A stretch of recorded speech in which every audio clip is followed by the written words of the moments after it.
So magnesium, why is that important? Oh my gosh, magnesium is so important. There's over 300 different enzymes that require magnesium to function. This is not a small thing. And many of those are enzymes that are required for energy in the mitochondria. And here's the problem, is that in our society, we don't get enough magnesium. It's a very common deficiency. Why is it so common? Well, it's because the foods we eat are not high in magnesium. We don't eat high magnesium foods. So let me tell you what's high in magnesium. Nuts and seeds, whole grains, dark green foods. So anything green is green because of magnesium.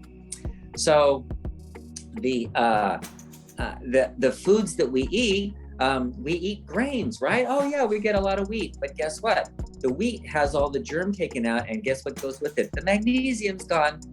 So all your white flour, no magnesium. And nobody lives on nuts. Sure, we eat nuts occasionally. Here, have some peanuts, a few walnuts or a few almonds, but that's not like a daily kind of thing. Other societies have beans, peas, lentils, and they have magnesium in there. But in the United States, we might have beans once in a while. It's not like a daily kind of thing. And when we eat greens, we eat things like iceberg lettuce, which is very little magnesium, and romaine lettuce, which is very little magnesium. And we don't live on kale and spinach and dark green vegetables like chard. So because of that, because we don't live on anything that has magnesium in it, we can go for days without getting hardly any magnesium at all. And that causes deficiencies.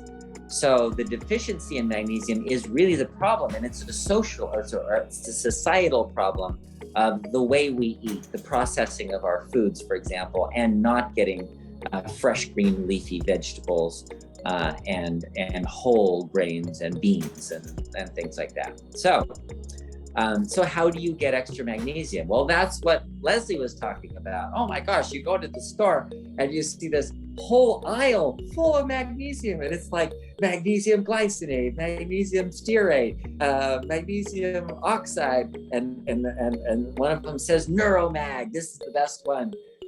Okay, do you know what? It doesn't matter. Magnesium is magnesium. You're going to absorb some of it.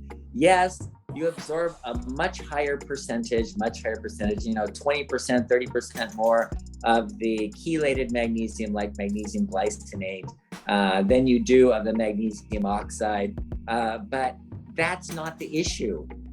It's getting magnesium. So if you're going to be cheap and buy magnesium oxide because it's super cheap, you know what? It still works. You still get magnesium. And who cares that you absorb 30% less or whatever it is? It's not important. Now, having said that, some people have issues with magnesium citrate, magnesium oxide, because they don't absorb all of it and they get diarrhea. So I've had people say, gosh, if I take magnesium supplements, I get diarrhea. Why is that? Well, because if it's not absorbed, it goes into the large intestine, and magnesium in the large intestine wants to be let go. so the colon just pushes it out, and so that's where the diarrhea comes in, which is great if you're constipated and you take milk of magnesia, right? That's the magnesium, and that gets rid of your constipation. So because of that, some people, if they take the magnesium, the chelated type of magnesium, like glycinate, then they get better absorption and less chances of getting diarrhea. So that's one. The other one is like, we have a magnesium spray. That's what Barton Publishing, Barton Nutrition sells, the magnesium spray. And the reason for that is that same reason. It's the same issue with some people were getting diarrhea, and it wasn't commonly available. Whereas you can go into the store and get magnesium of any kind anywhere, but the spray was a little harder to find. So we said, let's provide the spray for people who can't get or can't take the oral magnesium very well. So, and guess what? It's absorbed through your skin. It's always been that way.